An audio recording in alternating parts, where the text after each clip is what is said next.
At its core, deconstruction is a critical and intentional examination of deeply held belief systems and ideologies.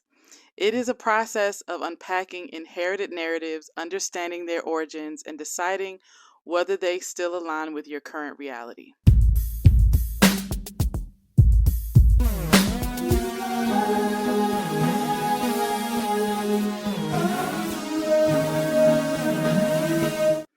Welcome to week 2 of Faith and Deconstruction. If you're new here, I am Lucelenia, and I am the author of a free guide called The Beginner's Guide to Deconstructing. Last week, we explored the history of deconstruction and its roots in philosophy, religion, and social movements. This week, we shift our focus to understanding deconstruction as a process, what it is not, and how it functions in different aspects of life. Before we begin, take a moment to reflect. What is a belief, value, or tradition that you once held but later questioned? What led to that shift? Many people associate deconstruction with destruction, but in reality, it is about a deep questioning, uncovering hidden assumptions, and restructuring meaning in a way that aligns with personal truth and lived experience. Deconstruction often begins with dissonance, a feeling that something doesn't quite fit anymore. This could be a theological doctrine, a cultural expectation, a family tradition, or even a personal identity.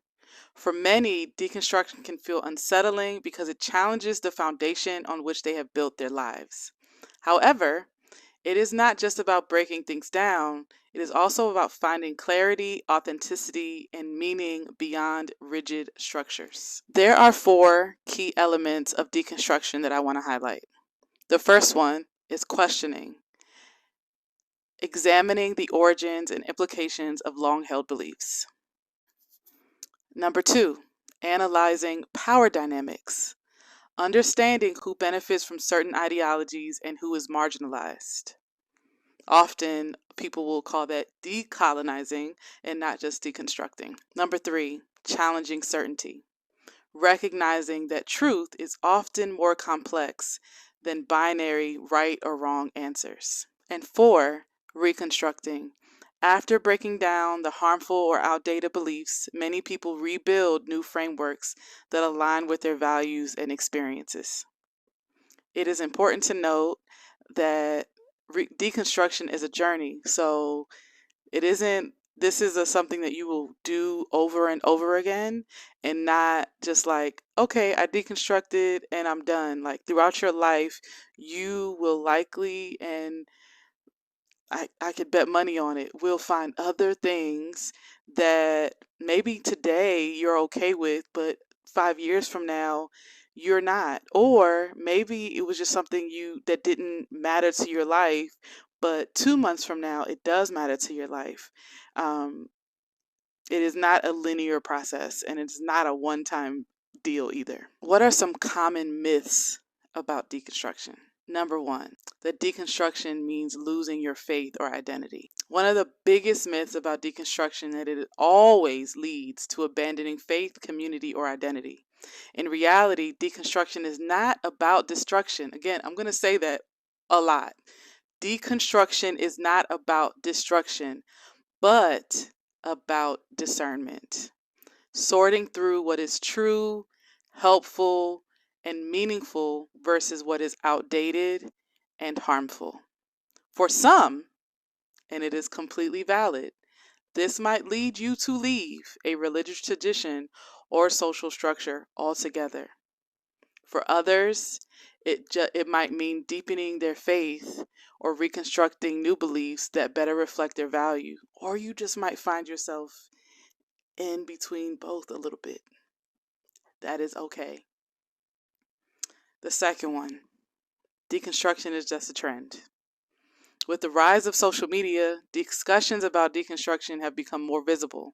However, deconstruction is not new. That's why I started with the history of deconstruction last week. It has been happening for centuries. People have always questioned belief systems, and every generation engages in deconstruction in some form, and the generations after us will continue to do the same. The difference today is that digital communities provide spaces for people to share their experiences and resources, making the process feel more collective rather than isolated. And last but certainly not least, and probably the most popular myth of deconstruction, is that it is about being bitter or angry, or it's being simple as church hurt. While many people begin their deconstruction journey due to experiences of religious trauma, systemic oppression, and or personal harm, deconstruction is not about bitterness. It is about truth seeking. I'm going to say that again. Deconstruction is not about bitterness. It is about truth seeking.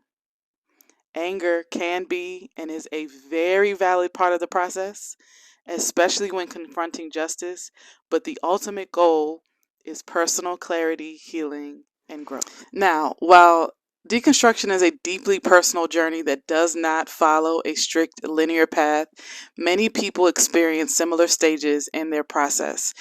Number one, there is a trigger event.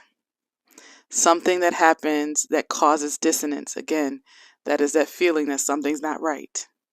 A conversation, a book, a crisis, exposure to new perspective, trauma, etc. This leads to doubt, discomfort, or a sense of internal conflict. Now, cognitive dissonance is something that you may have heard a lot of, and usually we talk about it in the reference of people who are avoiding this feeling and holding tighter to their belief, their tradition, their values, because they do not want to abandon what is comfortable to them because they confuse comfort with familiarity. When we're deconstructing, we're not running from that dissonance, we're running towards it. Which leads me to the second stage, questioning and unpacking. One begins to analyze where their beliefs came from and whether they are valid. There's often a deep dive into research, history, and alternative viewpoints. Talking to people from other backgrounds, talking to people who have more education than you, doing what you need to do to explore what it is that you have inherited, whether it's from church, society, family, etc. Number three, and this probably won't happen after you started analyzing. It'll probably happen during your analyzation of your beliefs, disorientation and grief. Many people, including myself, feel lost, lonely, or fearful of what comes next. There's a lot of anger that comes up because either you start to see where the people were lying to you to your face, or they didn't know any better. And so then you feel heartbroken because it was like the blind leading the blind. There's often a mourning process for old ways of thinking and belonging as well. Ways in which you were used to functioning, now you believe differently and you can't function that way anymore. But that's not necessarily easy. Last but surely not least, there's reconstructing and rebuilding. And please, please, please, if you are deconstructing and not getting to the point where you are reconstructing and rebuilding, you are not done. Reconstructing new beliefs, values, and practices is so important. You want to make sure that you are filling yourself back up, especially in the areas where you have now ripped up so much of what you were given. In that process of restructuring and rebuilding, you will begin to find peace in uncertainty and openness to your evolving perspectives. This stage is marked by personal empowerment and alignment. This is something that I will likely remind you of a lot as well. Deconstruction is not about arriving at a final destination. It is a lifelong process of growth and self-discovery. I can promise you this though. It is so amazing on this side. It is so amazing to know myself and to love myself the way that I do since I've been deconstructing. And as hard as it has been, as much grief as I have experienced, I would never, ever, ever trade this for the world. Now, how can we approach deconstruction in a healthy and emotionally healthy and spiritually healthy way? Approach it with curiosity, not fear. Instead of seeking doubt, view it as an invitation to learn and expand. Seek knowledge from diverse sources. If you have looked at the Beginner's Guide to Deconstructing, you will see that I put in some resources, some books, some podcasts in there to get you started on seeking knowledge from diverse sources. Find a supportive community. Deconstruction is best done in community. And we have the privilege of being able to do that without actually having to find people in person because of this good old internet. This is a big one. Give yourself permission to change. Now, I must give you a disclaimer. If you've never gone on a journey like this, changing and growing is going to come again with loss. We talked about that already, but I want to hone in on that because that loss also means loss of relationships sometimes. I just posted yesterday that a reflection that I wrote about going no contact with my mother. It's not easy, but sometimes it becomes necessary. Last, do not rush the process. I know we live in a culture that is hustle, grind, go, go, go. Deconstruction is not something you need to be ambitious about. Don't be lazy about it, but you don't need to be ambitious about it. Life is lifing.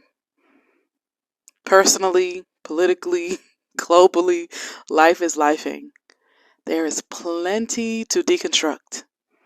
You don't have to deconstruct it all right now. Now, one of the assignments this week, outside of what is in the guide, is to start belief mapping. Now, again, this is not you creating a belief map for every single belief that you have. This is an exercise on how to do it. So, the objective is to identify and map out the origins and influences of a belief you hold. Step 1, write down a core belief you have. Step 2, trace its roots. Where did this belief originate? Family, culture, religion, etc. Step 3, identify any significant events or teachings that reinforce this belief. Step 4, reflect on how it affects your behavior today. In conclusion, remember, deconstruction is not about destruction. It's about truth, authenticity, and freedom. Reclaiming your voice, your beliefs, and your path. Next week, we'll dive deeper into reflecting on our beliefs as well as exploring the psychological and emotional aspects of deconstruction. Until then, keep asking, keep exploring, and more importantly, keep choosing yourself. Thank you so much for being here.